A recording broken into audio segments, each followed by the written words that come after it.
নবী ছাড়া কোনো গতি নাই, নবী আছে তো সব আছে, নবী নেই তো কিচ্ছু নাই। এবার শুনুন, আমি কুরআনুল কারীম থেকে একটি সূরার অল্প একটু আলোচনা করব। তা হচ্ছে সূরার নাম সূরা কলম। সূরার নাম কি জোরে বলেন? আপনারা কলম চিনেন না? এর আমার মক্কার মধ্যে কাফেররা আমার নবীকে পাগল বলা শুরু করলো। জোরে বলেন কি? পাগল বলল, উম্মত বলল। প্রিয় নবী, নূর নবী, হায়াতুন নবীকে আল্লাহ তাআলা কেমন তাজিম, কেমন মুহাব্বত, কেমন সম্মান, কেমন ভালোবাসেন। এই সূরা কলমের একটু যদি আলোচনা শোনেন তাহলে শোনেন। মক্কা লোকেরা কাফেররা যখন বলল যে মুহাম্মদ উম্মত, মুহাম্মদ পাগল, আমার নবীর মনটা খারাপ হয়ে গেল। আমার প্রিয় নবী নূরে নবীর মনটা যখন খারাপ হয়ে গেল, আমার প্রিয় নবীকে সান্ত্বনা দেওয়ার জন্য আল্লাহ তাআলা কুরআনুল কারীমের সূরা কলম নাজিল করে দিলেন। সুবহানাল্লাহ। আল্লাহ রাব্বুল আলামিন দেখবেন, হাবিব, মক্কার লোকেরা আপনাকে উম্মত বলে, পাগল বলে, আপনি মন খারাপ। না না না না না হাবিব, শুনেন শুনেন, যিনি আরশে আজিমের মালিক, ও আপনার রব, আপনার রবের অনুগ্রহে হাবিব শুনেন শুনেন শুনেন, আপনি পাগল না। এবার আল্লাহ তাআলা কুরআনুল কারীমের মধ্যে সুন্দর করে বলে দিলেন, নুন ওয়াল কলমি ওয়া মা ইয়াসতুরুন মা আনতা বিনি'মাতি রাব্বিকা বিমাজনুন। ভাইরা আমার, আল্লাহ তাআলা বলে, হাবিব শুনেন, এখানে বললেন আপনি ওই কলমের শপথ, ওই কলম, যে কলম দেয়া মানুষের ভাগ্য লিপি লেখা হয়, যা দ্বারা কলম দিয়ে লেখা হয়, হাবিব মুহাম্মদ সাল্লাল্লাহু আলাইহি সাল্লাম শুনেন, আপনার রবের অনুগ্রহে, আপনার রবের দয়ায় আপনি উম্মত না, আপনি পাগল না। যারা আপনাকে পাগল বলেন, যারা আপনাকে উম্মত বলে, মক্কার কাফেররা তারাই পাগল। দেখেন দেখেন দেখেন, মক্কার কাফেররা আমার নবীকে উম্মত বলল, আর সে আজিমের মালিক নিজে সার্টিফিকেট দিয়ে দিলেন। সুবহানাল্লাহ। সম্মানিত ভাইরা আমার, এই জন্য সূরা কলমের মধ্যে আল্লাহ তাআলা বলেন, আপনার রবের অনুগ্রহের মধ্যে, অনুগ্রহের কারণে, আপনার রবের দয়ায়, না না আপনি উম্মত না, উম্মত না। আল্লাহ তাআলা এরপর বলে, হাবিব শুনেন, আপনাকে এমন এমন পুরস্কার, এমন পুরস্কার দেওয়া হবে, এমন আপনি খুশি হয়ে যাবেন।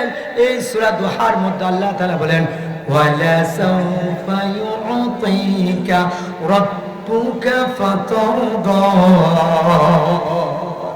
আপনার রব আপনাকে এত দিবে, এত দিবে, আপনি খুশি হয়ে যাবেন। সুবহানাল্লাহ বলেন। এবার শুনেন, আমরা তো কুরআনুল কারীমে বিভিন্ন জায়গায়, আমরা কুরআনুল কারীমের মধ্যে যে আয়াত আছে, কি আমরা সবাই বলি হাসবুনাল্লাহ, আল্লাহ আমার জন্য যথেষ্ট। আর আল্লাহ বলে কি জানেন? হাসবুকাল্লাহ, আমি আল্লাহ নবীর জন্য যথেষ্ট। আবার আমরা সবাই বলি আল্লাহ আমাদের জন্য যথেষ্ট, আর আল্লাহ বলে আমি নবীর জন্য যথেষ্ট। সেই নবীর কথা কুরআনুল কারীমে, সেই প্রিয় নবীর কথা আল্লাহ তাআলা বলে দিলেন। এবার শুনেন সম্মানিত সুধী, একটু কথাগুলো শুনেন। আল্লাহ তাআলা নবীর চরিত্রের সার্টিফিকেট কি দিলেন? চারটি জিনিসকে আল্লাহ তাআলা আরশে আজিমকে সহ চারটি জিনিসকে আযীম বলেছেন। কয়টি জিনিসকে আযীম বলেছেন? চারটি জিনিসকে। আল্লাহর হাবিবের প্রিয় সাহাবী ছিলেন, 10 বছর আল্লাহর হাবিবের খেদমত করেছিলেন।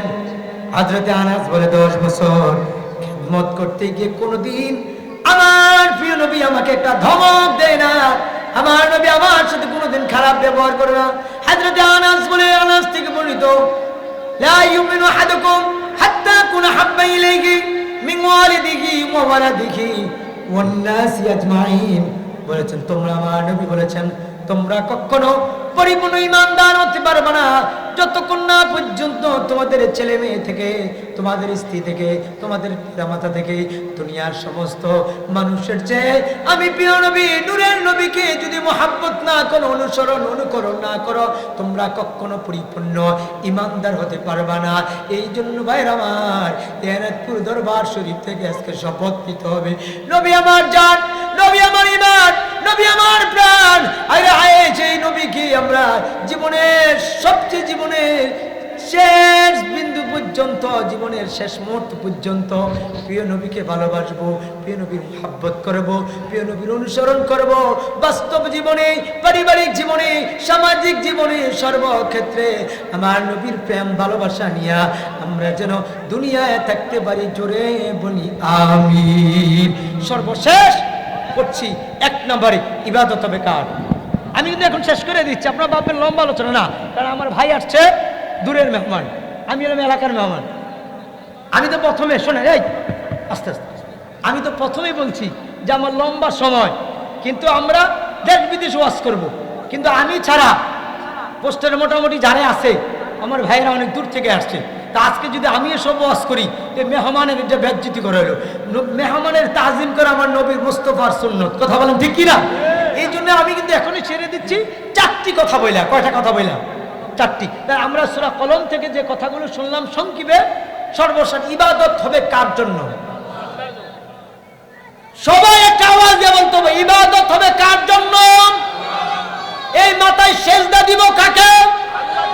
অনেকে, আমি কচুয়ার সন্তান হয়ে বলছি, অনেকে এনাদপুর দরবার শরীফ নিয়ে বাজে মন্তব্য করেন। এই মাজারে কোনোদিন সেজদা হয়? আর কথা বলেন না কেন? লাগাইব আল্লাহর জন্য, সেজদা পাওয়ার উপযুক্ত আমার আল্লাহ, ইবাদত হবে আল্লাহর জন্য। 2 নম্বরে মুহাব্বত, অনুসরণ, অনুকরণ, ভালোবাসা, প্রেম, সব কিছু হবে আমার নূরের নবীর জন্য, প্রিয় নবীর জন্য। 3 নম্বরে মা এবং বাবার খেদমত করব। আরে ভাই, আপনি পীরের মুরিদ যত হন, আমি তো আমার মুরিদদেরকে বলি, ভাই আপনি শফিবাদ দরবারে যতই মুরিদ হন, মা বাবার খেদমত, মা বাবাকে ভালোবাসার পরে আমাদেরকে ভালোবাসবেন। মা বাবার খেদমত করতে হবে, মা বাবার সাথে ভালো ব্যবহার করতে হবে, মা বাবার সাথে সুন্দর আচরণ করতে হবে। 4 নম্বর, এবার আসেন কয় নম্বর? 3টা কিলো বলে ফেলছি। 1 নম্বর ইবাদত হবে কার জন্য? 2 নম্বরে মুহাব্বত, ভালোবাসা, অনুসরণ, অনুকরণ হবে কার জন্য? নবীর জন্য, রাসূলের জন্য। 3 নম্বরে মা এবং বাবার খেদমত। 4 নম্বরে হক্কানি পীর মাশায়েখের সোহবতে থাকবো। ও ভাই, পীর মাশায়েখ আল্লাহওয়ালা যদি হতে চান, আল্লাহর ওলিদের দরবারে আসতে হবে, হক্কানি পীর মাশায়েখের সোহবতে থাকবো। হক্কানি পীর মাশায়েখের সোহবতে যারা থাকবেন তারা হয়ে যাবেন ওলিউল্লাহ, আল্লাহর বন্ধু। এই জন্য 1 নম্বর ইবাদত হবে আল্লাহর জন্য, 2 নম্বরে মুহাব্বত করব পীর নবীকে, 3 নম্বরে মা বাবার খেদমত করব, 4 নম্বরে হক্কানি পীর মাশায়েখের সোহবতে কেটে জীবনটা কাটাইব, নবীর প্রতি দুরূদ সালাম পড়ব।